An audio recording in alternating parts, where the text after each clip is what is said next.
Welcome to Deepshika Chemistry classes. In this video, we are going to discuss some questions which is based upon Faraday's laws of electrolysis. Our first question is, how many coulombs of charge will be required for the following reduction reactions? ये जो तीनों हमारे पास में reduction reactions है, इन reduction reactions में कितना charge लगा है to convert 1 mole of Al tripositive to Al?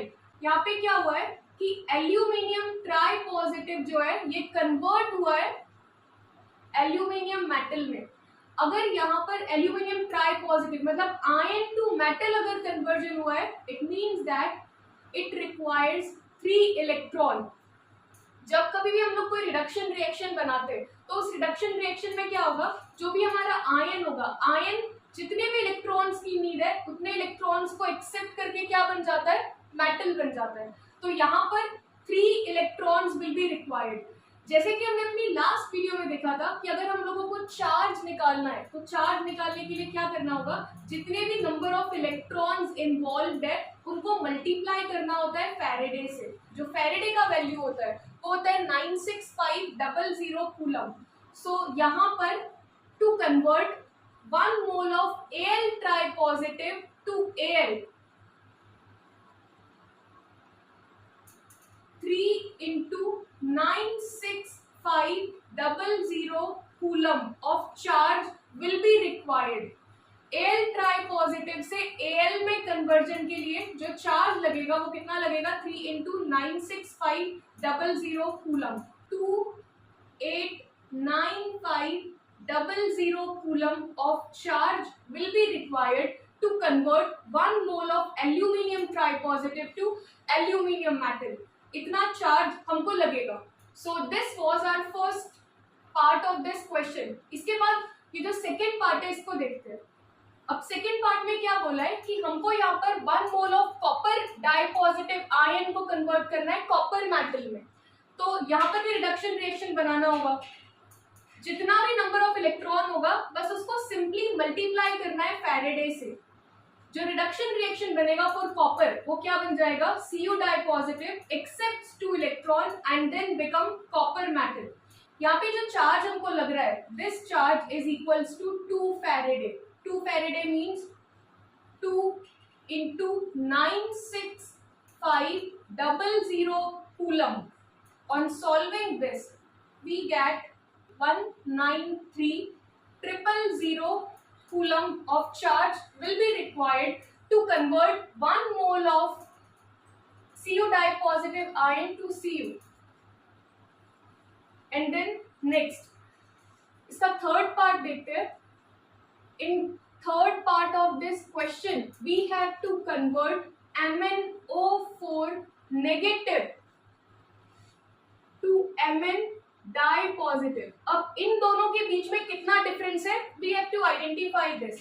इसके लिए हमको पता करना होगा कि यहाँ पर ये जो मैंगनीज है, इस मैंगनीज के ऊपर चार्ज कितना है, क्योंकि तभी हम लोग यहाँ पर इसका रिडक्शन रिएक्शन बना पाएंगे जब हमको पता चलेगा कि यहाँ पर मैंगनीज के ऊपर चार्ज कितना है. क्योंकि जो प्रोडक्ट साइड पर मैंगनीज है इस पर चार्ज होगा +2. तो यहाँ पर हमको चार्ज अगर निकालना है तो क्या करना होगा, इस पे x रखना होगा. हमेशा ऑक्सीजन जहाँ भी होता है कंबाइंड स्टेट में तो उसके ऊपर चार्ज कितना आ जाता है, -2.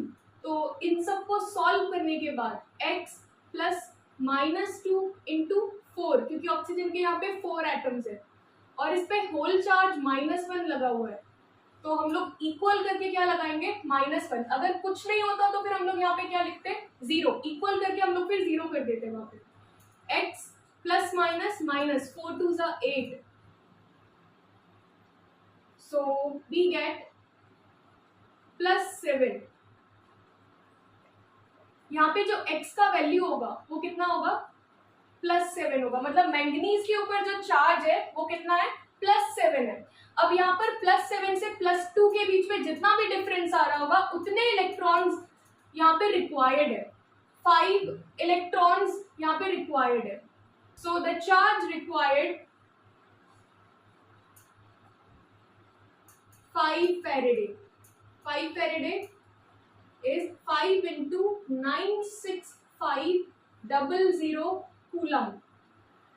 5 को जब मल्टीप्लाई करेंगे हम लोग 96500 कूलम से, then we get 48250 coulomb.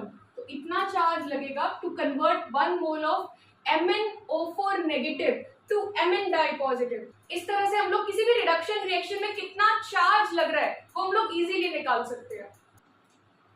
How many coulombs will be required, इसका मतलब in this question we have to calculate charge. हमको यहाँ पे भी क्या निकालना होगा, चार्ज निकालना होगा। अब यहाँ पर इसका फर्स्ट पार्ट में क्या होगा कि to obtain 20 grams calcium from fused CaCl2। सबसे पहले तो यहाँ पर ये जो फ्यूज्ड CaCl2 है, इसका मतलब कि फ्यूज्ड स्टेट जो होता है वो मोल्टन स्टेट होता है। So in our first part of this question CaCl2 जब अपने फ्यूज्ड स्टेट में होगा तो इसका स्प्लिट हो जाएगा, ये हो जाएगा Ca di positive plus 2Cl negative. इस तरह से ये क्या होगा, फ्यूज्ड स्टेट में स्प्लिट हो जाएगा। अब यहाँ पर इसने क्या बोला है, to obtain 20 grams of calcium, मतलब 20 ग्राम्स ऑफ कैल्शियम को ऑब्टेन करने के लिए कितना चार्ज हमको रिक्वायर्ड होगा। ठीक है, तो सबसे पहले हम लोगों को कैल्शियम चाहिए होगा, और कैल्शियम हमको कैसे मिल सकता है, क्योंकि यहाँ पर कैल्शियम आयनिक स्टेट में, और अगर कैल्शियम आयनिक स्टेट में then it will accept 2 electron and then becomes calcium. तब ये क्या बन जाएगा, यहाँ पे कैल्शियम मेटल बन जाएगा। यहाँ पे जो कैल्शियम है, calcium is 1 mole, so 1 mole of कैल्शियम का जो मास होता है वो होता है 40 ग्राम्स। अब हम यहाँ पे 1 मोल कहे या फिर 40 ग्राम्स ऑफ कैल्शियम कहे, एक ही बात है। So if 40 grams of calcium required 2 into 96500 coulomb, क्योंकि टोटल इलेक्ट्रॉन्स का इन्वॉल्वमेंट यहाँ पे कितना है, 2 इलेक्ट्रॉन है। और हमको पता है कि हम लोग चार्ज कैसे निकालते हैं, 2 into 96500 कूलम।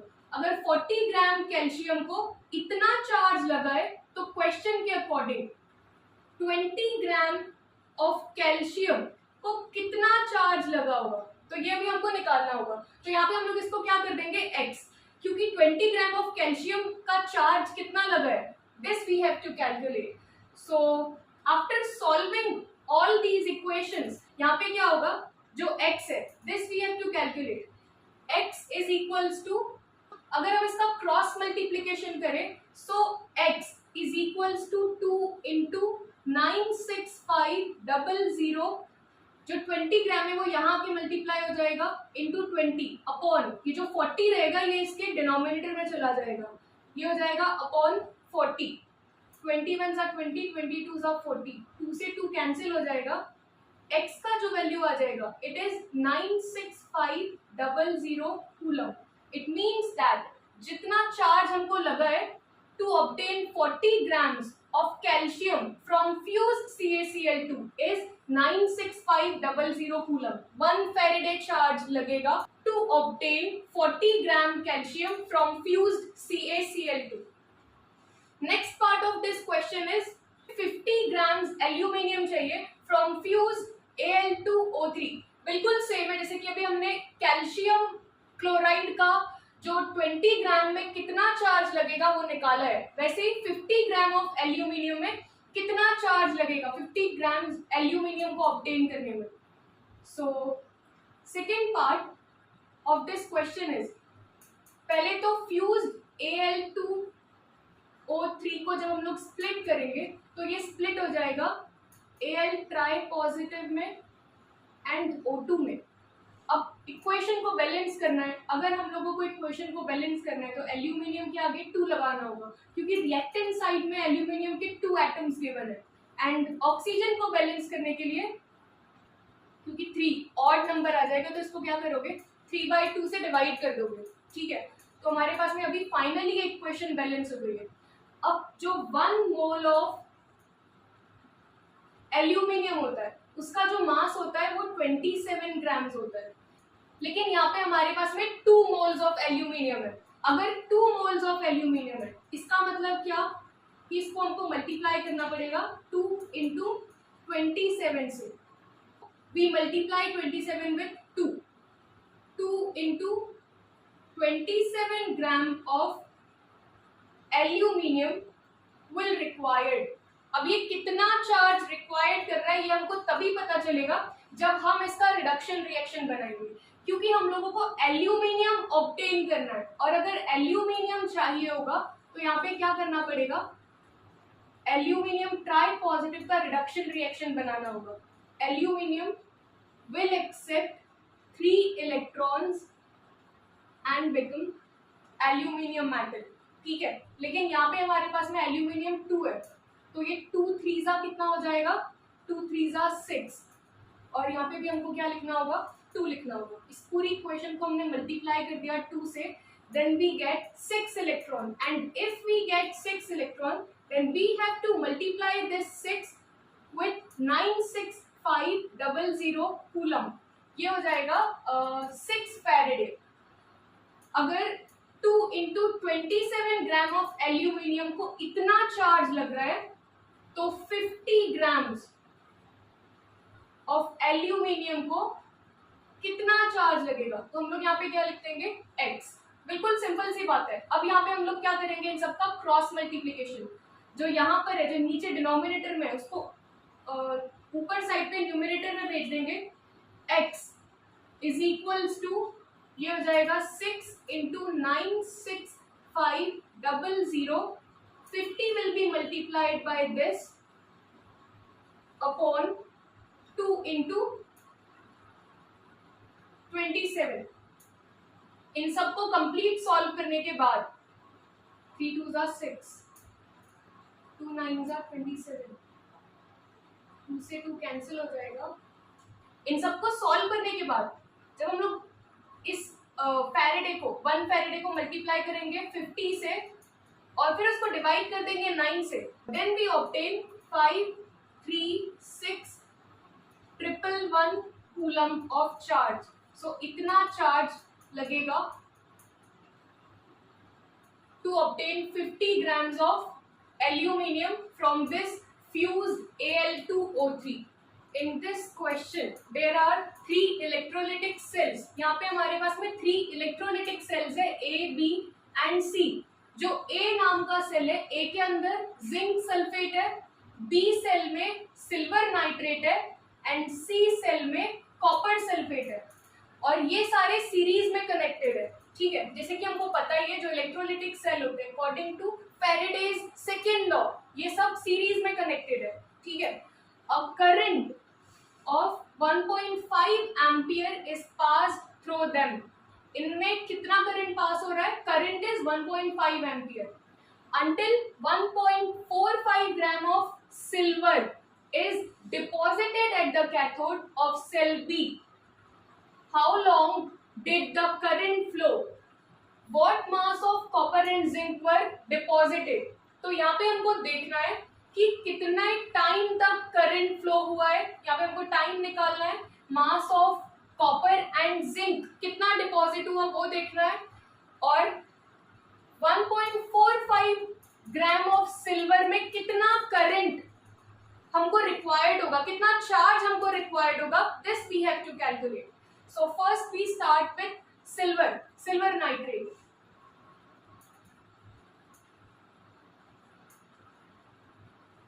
AgNO3 को आयनाइज करने के बाद हमारे पास में क्या मिल जाएगा, हमको Ag प्लस NO3. ये आयन्स हमको ऑब्टेन होने वाले हैं. ठीक है, अब जो Ag मेटल है, Ag मेटल को डिपॉजिट होने के लिए कितना चार्ज लगा है, इतने Ag मेटल को डिपॉजिट होने के लिए कितना चार्ज या कितना इलेक्ट्रिसिटी हमने प्रोवाइड किया, ये हमको यहाँ पे कैलकुलेट करना है. सो जो Ag होगा, Ag positive will required 1 electron, क्योंकि इसके ऊपर एक ही चार्ज है तो ये एक ही इलेक्ट्रॉन एक्सेप्ट करेगा, और एक इलेक्ट्रॉन एक्सेप्ट करने के बाद ये क्या बन जाएगा, सिल्वर मेटल. जो Ag का मास होता है, मोलर मास, वो होता है 108 ग्राम्स. ठीक है, जैसे कि अभी हमने अपने क्वेश्चंस में देखा है, जो कि हम लोग कंटिन्यूटी में अभी सॉल्व कर ही रहे हैं. यहाँ पे क्या होगा कि जैसे कि 1 मोल ऑफ Ag डिपॉजिट हुआ है तो 1 मोल की प्लेस पे मैं क्या लिख सकती हूँ, 108 ग्राम ऑफ Ag डिपॉजिटेड। कितना चार्ज पास करने पे डिपॉजिट हुआ है, क्योंकि यहाँ पे 1 इलेक्ट्रॉन है, 1 इलेक्ट्रॉन मतलब 1 Faraday, so it is 96500 coulomb. जब हमने 96500 कूलम ऑफ चार्ज पास किया तो इतना Ag यहाँ पे क्या हुआ है, डिपॉजिट हुआ है। तो अब हमको यहाँ पर देखना है कि 1.45 ग्राम ऑफ Ag जो डिपॉजिट हुआ है ये कैसे हुआ होगा, इसमें कितना चार्ज हमने दिया होगा। सो यहाँ पे हम लोग क्या रखते हैं, फिर x रखते हैं। अब इन सबको सॉल्व करने के बाद x यहाँ पे आ जाएगा, तो x इज इक्वल्स टू 96500, क्योंकि x के इक्वल में क्या आ जाएगा फिर 96500 कूलम, और 1.45 हमको मल्टीप्लाई करना पड़ेगा इससे। सो 1.45 अपॉन यहाँ पे हम लोग लिख देंगे फिर 108। इन सबको सॉल्व करने के बाद हमारे पास में जो वैल्यू आएगी 1295.6 कूलम। अब जब हमारे पास में इसका चार्ज आ गया है तो अब हम लोग यहाँ पे क्या निकाल सकते हैं, टाइम निकाल सकते हैं easily. Q is equals to I into T, क्योंकि करंट हमारे पास में गिवन है। So time is equals to Q upon I. So the value of charge is 1295.6 upon current is 1.5 ampere. 863 seconds. तो यहाँ पे जो टाइम लगा है, टाइम इज 863 seconds. नेक्स्ट हम लोग इसका लास्ट पार्ट देखते हैं कि what mass of copper and zinc will be deposited. First is mass of copper, और इस तरफ पे देखते हैं मास ऑफ जिंक। इसमें जो फॉर्मूला यूज होगा according to Faraday's second law, क्योंकि हमारे पास में मास ऑफ सिल्वर गिवन है। सो यहाँ पे हम लोग क्या लिखेंगे, mass of silver upon mass of copper is equal to equivalent mass of silver upon equivalent mass of copper. In the same way, यहाँ पे भी mass of silver upon mass of zinc, which is equals to equivalent mass of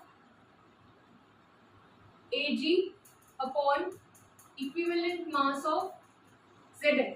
तो हमको यहाँ पर formula तो पता चल गया, लेकिन अभी हम लोगों को सबसे पहले क्या निकालना होगा, equivalent mass of copper and equivalent mass of zinc. So जो मास होता है, मोलर मास कॉपर का, वो कितना होता है 63.5, एंड जो मोलर मास होता है जिंक का ये होता है 65.3। अब हम लोगों को यहाँ पे क्योंकि इक्विवेलेंट मास निकालना है, और इक्विवेलेंट मास क्या होगा, molar mass upon number of electrons transfer. So equivalent mass में इसका जो मोलर मास है इट इज 63.5 अपॉन जो नंबर ऑफ इलेक्ट्रॉन्स इन्वॉल्व होते हैं वो कितने होते हैं इसमें, 2। सो इन दोनों को डिवाइड करने के बाद तो आंसर आएगा 31.75, एंड जो इक्विवेलेंट मास होगा जिंक का, सो जिंक का मोलर मास कितना होता है 65.3 विच इज डिवाइडेड बाय 2, क्योंकि 2 इलेक्ट्रॉन्स का ट्रांसफर होता है हमेशा जिंक में। तो ये कितना हो जाएगा 32.65। सो जिंक का जो इक्विवेलेंट मास आ गया वो आ गया 32.65, एंड कॉपर का जो इक्विवेलेंट मास है वो कितना हो गया 31.75। तो अब फॉर्मूले में वैल्यूज पुट करते हैं। जो सिल्वर का इक्विवेलेंट मास होगा वो दोनों तरफ पर कितना होने वाला है 108, क्योंकि उसको जब हम लोग 1 इलेक्ट्रॉन से डिवाइड करेंगे, मोलर मास तो 108 होता है, और उसको जब हम लोग 1 से डिवाइड करेंगे तो 108 ही आंसर आना है, ठीक है। सो मास ऑफ Ag, यहाँ पे जो मास ऑफ Ag है वो कितना होगा 1.45 अपॉन मास ऑफ कॉपर तो हमको निकालना है is equals to equivalent mass of Ag is 108 and equivalent mass of copper कितना है हमारे पास 31.75। तो अब इसको हम लोग अरेंज करेंगे for calculation. Mass of copper we have to calculate 31.75 is multiplied by 1.45 upon 108। तो इसका जो आंसर हमें मिलेगा इन सबको सॉल्व करने के बाद 0.426 ग्राम्स। इन सबको जब हम लोग सॉल्व कर देंगे तो हमारे पास में आंसर आएगा कितना 0.426 ग्राम्स फॉर कॉपर। तो इतना कॉपर यहाँ पे क्या हुआ होगा डिपॉजिट हुआ होगा। नेक्स्ट देखते हैं जिंक में। जो मास ऑफ Ag होगा ये कितना है 1.45 upon we have to calculate mass of zinc which is equals to equivalent mass of Ag is 108 upon equivalent mass of zinc is 32.65। इसको जब हम लोग अरेंज करेंगे mass of zinc is equals to कि कितना मास ऑफ जिंक डिपॉजिट हुआ है so 32.65 multiplied by 1.45 and it is divided by 108, then we get the answer। जो mass of zinc deposit हुआ होगा हमारे पास में जो मास ऑफ जिंक आ रहा है वो कितना आ रहा है 0.438 ग्राम्स। इतना मास ऑफ जिंक डिपॉजिट हुआ होगा।